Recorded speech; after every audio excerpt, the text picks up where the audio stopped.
Mister M.A. जिन्ना, मैं वजाहत कर दूं कि मेरी तकरीर के इस हिस्से में लफ्ज कायदे आजम इस्तेमाल नहीं होगा।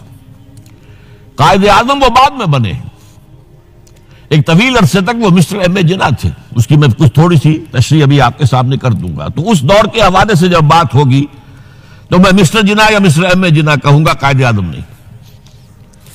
तो दूसरी तरफ मिस्टर M.A. जिन्ना थे जो बैरिस्टर थे, वकील थे और साथ ही एक सियासी कारकुन भी थे।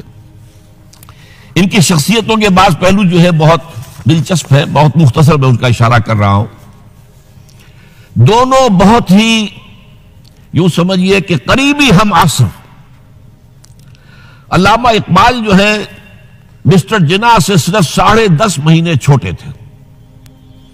जिन्ना साहब की पैदाइश हो रही है 25 दिसंबर 1876 को और अल्लामा इकबाल की 9 नवंबर 1877 को 10.5 महीने का फर्क है। मकाम जो है पैदाइश का इकबाल का तो तय है सियालकोट, उसमें कोई इख्तलाफ नहीं। जिन्ना साहब के मकाम पैदाइश के बारे में अगरचे आमतौर पर कहा जाता है कराची, लेकिन हैदराबाद सिंध में यूनिवर्सिटी के साथ मुल्हिक है इंस्टीट्यूट ऑफ सिंधोलॉजी। वहां के मुहक्किकीन का फैसला है और तहकीक के बाद कि वो झिरक एक मकाम है ठट्ठा के करीब, वहां पैदाइश हुई थी। बहरहाल इस मसले को छोड़ दीजिए, कोई दिलचस्पी उसकी कोई अहमियत नहीं है। एक अलबत्ता बात जरा दिलचस्पी की भी है। अल्लामा इकबाल के बारे में मालूम है उनका पसमंजर खानदानी जो था वो कश्मीरी पंडित, कोई इख्तलाफ नहीं। M.A. जिन्ना के पसमंजर के बारे में इख्तलाफ आमतौर पर मशहूर है कि वो इस्माइली खोजे थे, लेकिन मुझे एक अजीब इक्तबास मिला है। ये 1964 में आप बीती नंबर शाये किया था माहनामा नुकूश ने 1200 सफ़े का। उसमें तमाम मशाहिर की जिंदगी के हालात उनके अपने तहरीर से या अपने कौल के हवाले से बड़ी खूबसूरती से जमा किए गए। उसमें मिस्टर जिन्ना का कौल यह है कि मैं असल में मंडगुमरी के इलाके के राजपूत एक खानदान की नस्ल से हूं। उसमें मैं उनका कौल सुना देता हूं, मेरे पास उसकी ये फोटोस्टेट मौजूद है।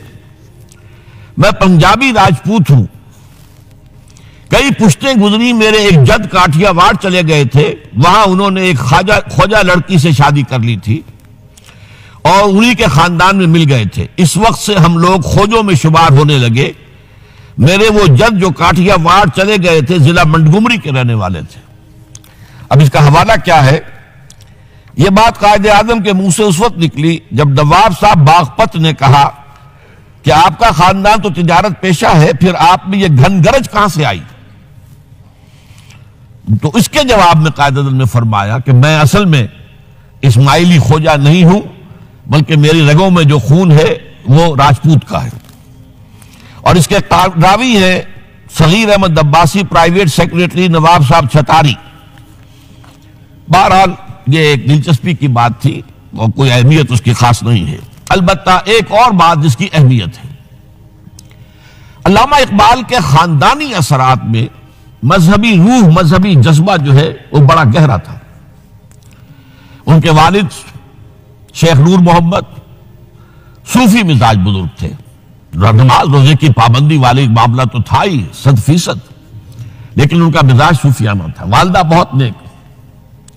फिर उनकी इब्तदाई तालीम जो है जिस माहौल में हुई है, अल्लामा मीर काश्मीरी बहुत बड़े आलिम, बहुत बड़े जो है मुदर्रिस, उनका फैज हासिल हुआ है।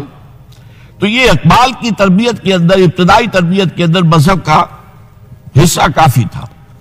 ऐसी कोई चीज मोहम्मद अली जिन्ना के मामले में हमारे इल्म में नहीं।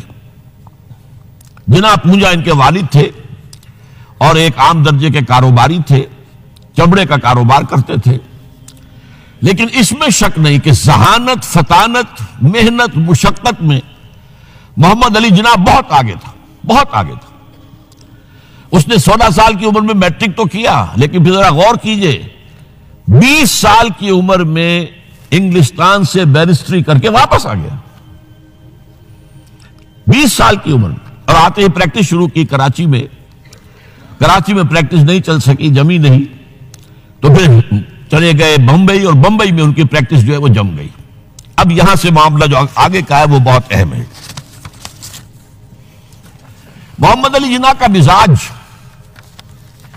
बुनियादी तौर पर सेक्युलर और नेशनलिस्ट था।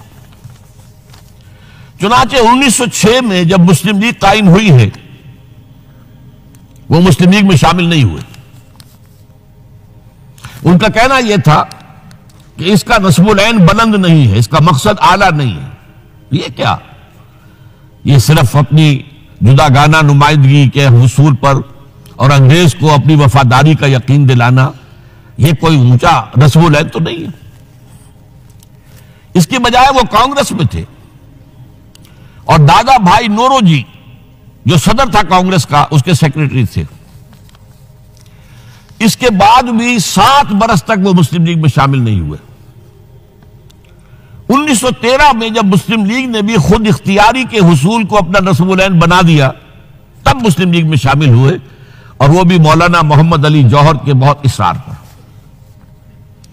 इसके बाद भी 1920 तक उन्होंने डुअल मेंबरशिप बरकरार रखी, कांग्रेस के भी मुस्लिम लीग के भी।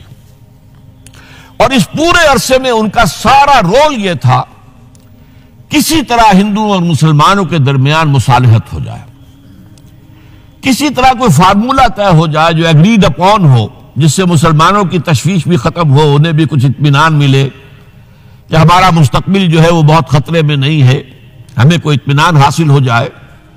इसके लिए कोई फार्मूला बने, किसी तरीके की मेहनत की जाए। उसके लिए जो सर तोड़ कोशिश उन्होंने की है, और जान लीजिए कि उनके जहन के अंदर, जैसा कि मैंने कहा है, वो अंदाज जो है वो सेकुलर और नेशनलिज्म का बहुत गहरा था। उनको उनकी इन खिदमात के तोफैल में कहा गया एम्बेसडर, हिंदू मुस्लिम इत्तेहाद का सफीर। और ये कहने वाला कौन? गोखले। लेकिन यह कि उन्हें कदम कदम पर मायूसी का सामना करना पड़ा। उन्होंने बड़ी मेहनत करके, चूंकि 1920 तक इनके पास डुअल मेंबरशिप थी, तो कोशिश की कि कांग्रेस का और मुस्लिम लीग का इजलास एक ही मकाम पर हो, ताकि लीडरों का आपस में मेल जोल, गुफ्तगू, वहां पे उनके भी सारे लीडर आए हुए हों, इधर के भी आए हुए हों, तो इससे यह कि गुफ्तो शनीफ से कोई रास्ता निकल आए। चुनाचे 1915 में बंबई में इजलास हुआ, और 1916 में लखनऊ में। और लखनऊ में पहली मर्तबा हिंदुओं ने कुछ मुसलमानों के इस मुतालबे को तस्लीम किया कि इंतखाबात जो है जुदागाना उसूल पर होंगे, मुसलमानों को उनकी जो तादाद है आबादी की, उसकी निस्बत से सीटें मिलेंगी।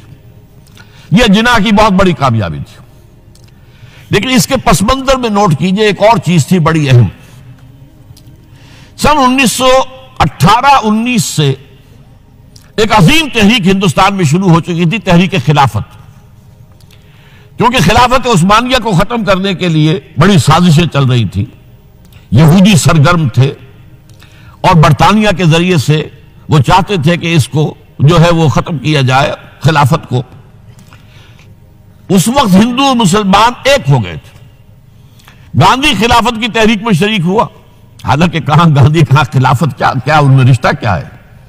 लेकिन उसे अंदाजा हो गया था कि अगर हमने मुसलमानों का साथ इस वक्त नहीं दिया, जबकि पूरा हिंदुस्तान गूंज रहा था, बोली अम्मा मोहम्मद अली की जान बेटा खिलाफत पे दे दो, साथ हैं तेरे शौकत अली भी, जान बेटा खिलाफत पे दे दो, पूरा हिंदुस्तान। एक अजीम तहरीक थी, इसमें कोई शक नहीं, बहुत बड़ी तहरीक। लिहाजा उस पस मंजर में उसी का असर मैं समझता हूं यह हुआ कि लखनऊ पैक्ट हुआ 1916 में, और कायदे आजम को उसमें कुछ सहूलत जो है वो नजर आ गई, अपनी कामयाबी की शक्ल नजर आई। लेकिन जैसे ही तहरीक खिलाफत खत्म हुई, खत्म तो इसलिए हो गई कि मुस्तफा कमाल पाशा ने खुद खत्म कर दी खिलाफत। वो तो जैसा कि फिर अल्लामा इकबाल ने भी कहा था, चाक कर दी तुर्के नादा ने खिलाफत की कबा, सादगी अपनों की देख, औरों की अय्यारी भी देख। भारत खिलाफत खत्म हो गई तो वो सारा जोश खरोश वो सारा खत्म हो गया। इस लिहाज से यह है कि सूरत हाल तब्दील हो गई, और अब हिंदुओं के अंदर दोबारा वो अपनी जो असबियत और मुसलमानों के खिलाफ उनके अंदर जो जज्बात थे वो ऊपर